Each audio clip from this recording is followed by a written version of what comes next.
Today on the TMZ Podcast. Hello and welcome to the TMZ Podcast. I'm Charlie Cotton and today I'm joined by Brendon Geoffrion, who is the man behind the Vanderpump Rules story. You broke the story here at TMZ. Can you tell me about the day you got the call that Tom Sandoval was cheating on Ariana Madix? My gosh, I literally was about to go to bed and my phone rang from a really good contact. I said, well, this probably would be a good reason to answer. And I picked up and he said, you're not going to believe this. Tom and Ariana are no longer dating. She found out that he was having an affair on her. And I said, okay. And then it was like, pause, with Raquel. Wow. And then it was, they're going cameras up tomorrow. They're going to start filming again, and they're going to capture the cast for the next at least 2 weeks, reacting to everything that they had found out. So obviously we have talked about several times about how his phone fell out of his pocket at that show that night. Ariana picked it up, went through the phone, discovered that FaceTime call. Sexy FaceTime. Right, between the two of them.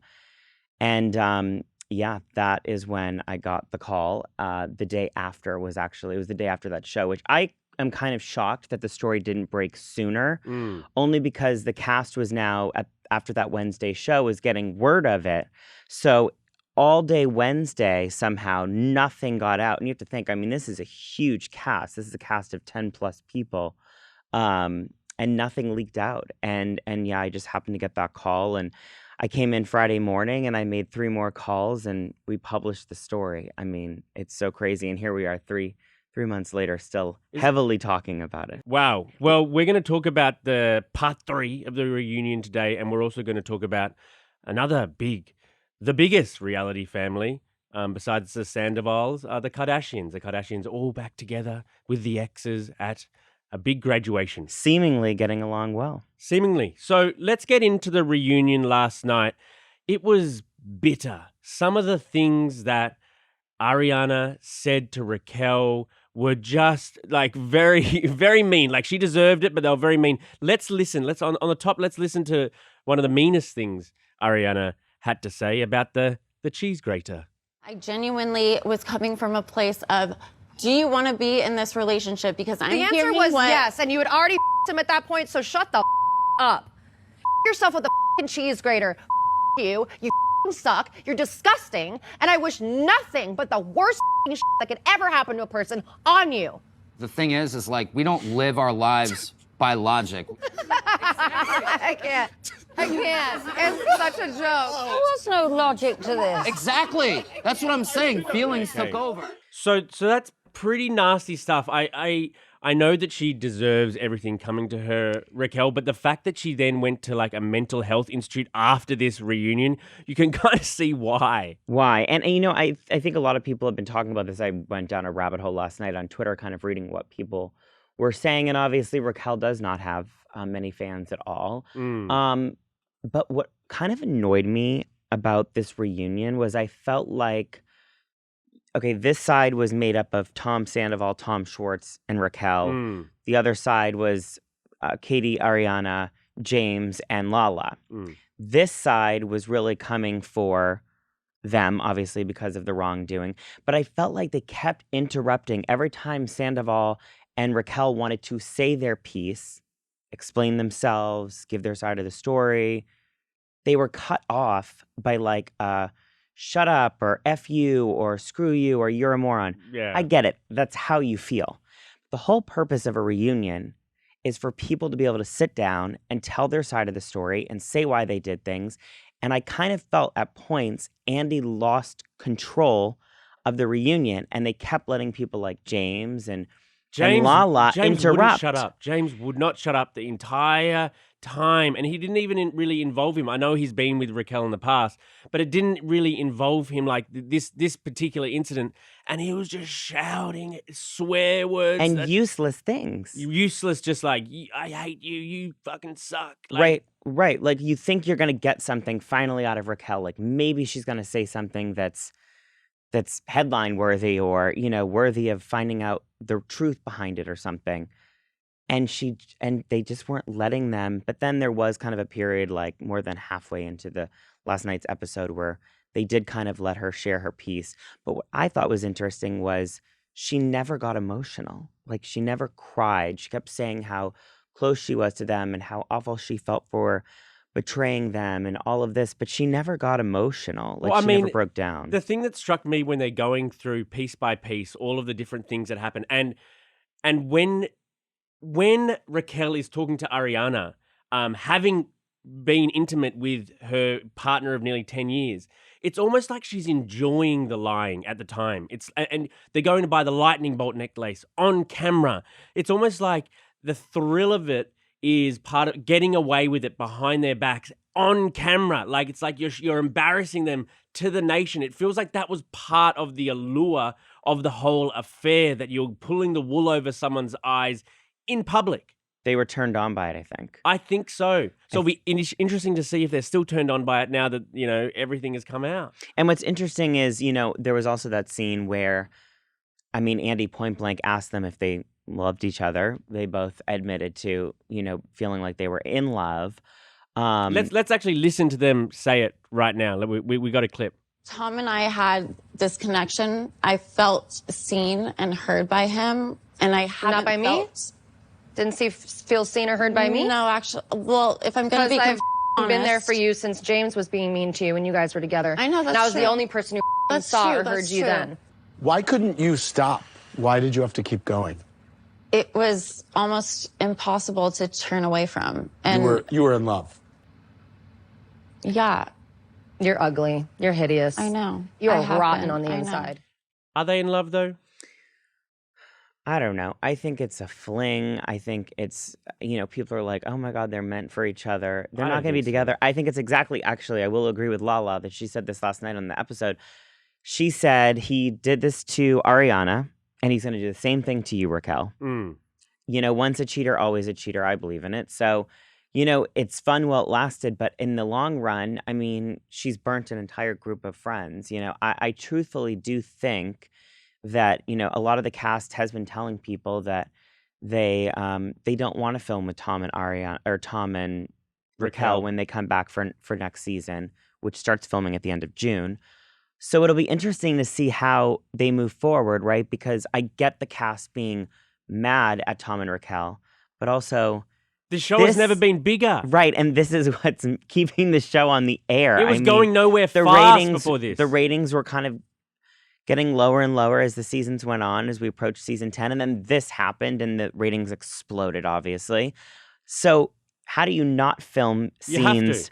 with them? They are the cast members that you need. If either one of them didn't come back to the show, what's the show? It's not one- the show anymore. People stop watching. Right. People want to hear from them. They want to see scenes with them. They want to see them reacting and talking about all of this still. So I don't know.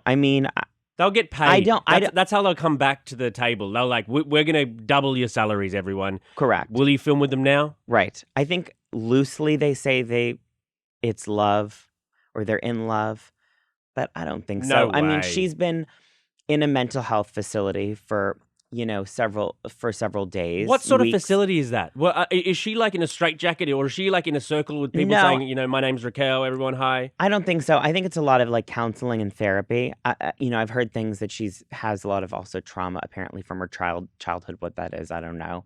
But I know there's a lot of speculation of people like fans that don't think that she's getting mental help, but I do. I do too. You need it. I think this really messed her up. I don't think she thought it was, but I think it did. It'd be hard knowing that this is how your closest friends feel about you, let alone the rest of the country, the rest of the world. I had my sister from Australia texting up a storm last night. Can you believe this?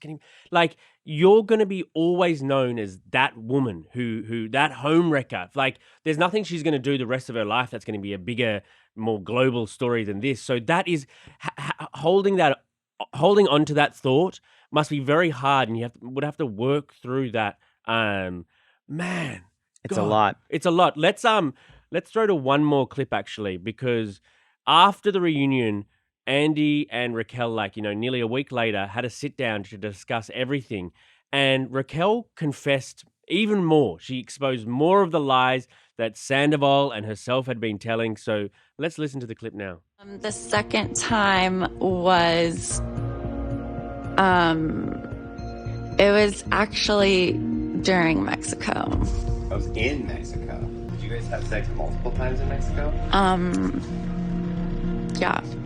I know that the reason why Tom wanted to lie about it is because it's a really bad look to hook up with someone's boyfriend in their own house when they've gone out of town, especially for like a funeral of all things. That's the first time you see her get emotional, actually. It's brutal. I think that, because, people have always said that Tom Sandoval is a master manipulator and he's very good at coaching. We saw on last week's episode where there was that scene where they were out by the trailers, him and Raquel, and he kept saying to the producer, can you put the cameras down for a minute? And the guy said, whenever cast members are with another cast member, we have to keep rolling. Yeah, you guys just want to get your stories straight, but we don't want that. But in that moment, anyone that knows the show and knows Tom Sandoval at this point knows that what he was trying to do was coach Raquel before they went back out there, and this is what our narrative is going to be, and this is what they're going to talk about, and this is the story that we should stick to. She broke down here, and she caved, and this producer's brilliant, got her to open up and really say, listen, the timeline isn't fully what Tom is saying. We did hook up multiple times, had sex when we were in Mexico for Sheena's wedding. And then when Ariana's grandma died and she went out of town, Tom had her over to the house he shares with Ariana, and they banged there. So I mean, oh my God, what a tangled web of lies that are coming out now. It's just and there's no remorse. And this is what a lot of people have said. Tom Schwartz, who's obviously one of Tom Sandoval's best friends, and they're business partners, and they've been on the show forever together, even came out yesterday in a podcast saying how, Tom has just shown no remorse. He's not really apologized for what he did. He's not really face-to-face said to Ariana, like, I am sorry. He's just kind of scooted around it.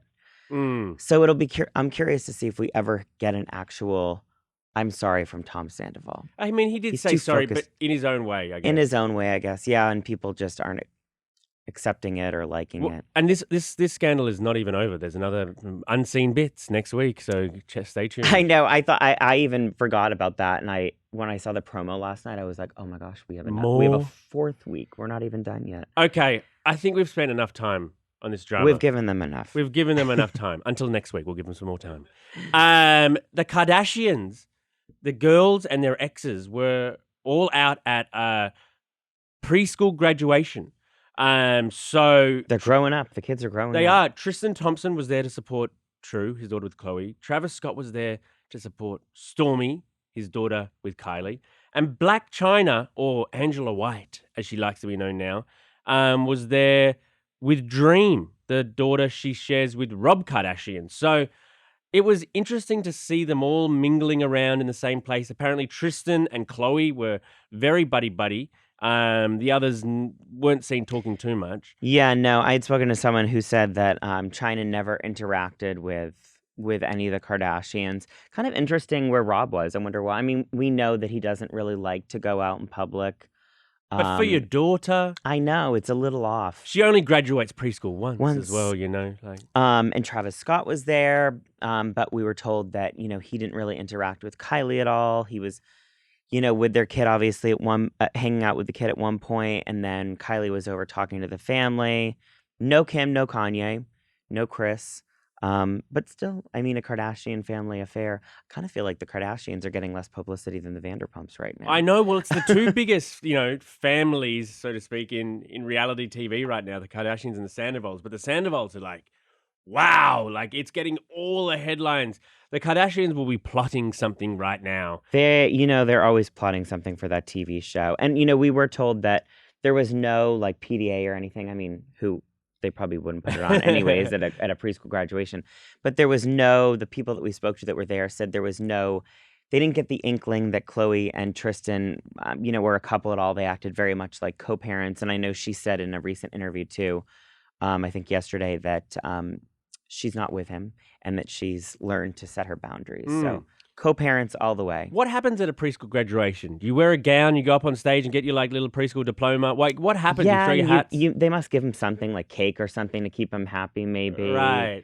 But everyone looked happy. Kylie had posted a picture with the kids, and it looks like a good old time. They're really good to their exes, the Kardashians. They never sort of like Kim's never gone after Kanye, or none of them have gone after their exes in a big way, even when they've been wronged. And they've never really pushed them out, right? Like if you think about it, like who's still like Scott Disick's still around? Yeah, they're good to their exes. They're smart. They don't burn they don't want their secrets to come out. That's what I think it is. Well, that's they clever. know that if they piss them off, they could run out and tell all their secrets. So I think they keep them close and happy. I like that. All right. Well, thank you very much for being here and joining me. It's always fun. I would never think you'd be a Vanderpump guy, by the way. Well, my wife is, so I am. I am into now. it. I am now. Last thing, when they make the movie, the blockbuster about the Vanderpump Rules scandal, you'll obviously be like, your character will be there. You know, you're the one who broke the story. Who do you want to play you in the Vanderpump Rules movie? Oh, that's a good question. Ryan Gosling? I don't have an answer. Check back with me next week. Who would I want me to play? Patrick Dempsey? Patrick Dempsey. Ryan Gosling. Ryan Gosling? Yeah. Well, maybe Timothée Chalamet could do you. You know? I'll stick with Ryan. Okay, Ryan Gosling. Stick with Ryan. There we go. Well, thank you very much for joining us here today, guys. We'll see you back tomorrow.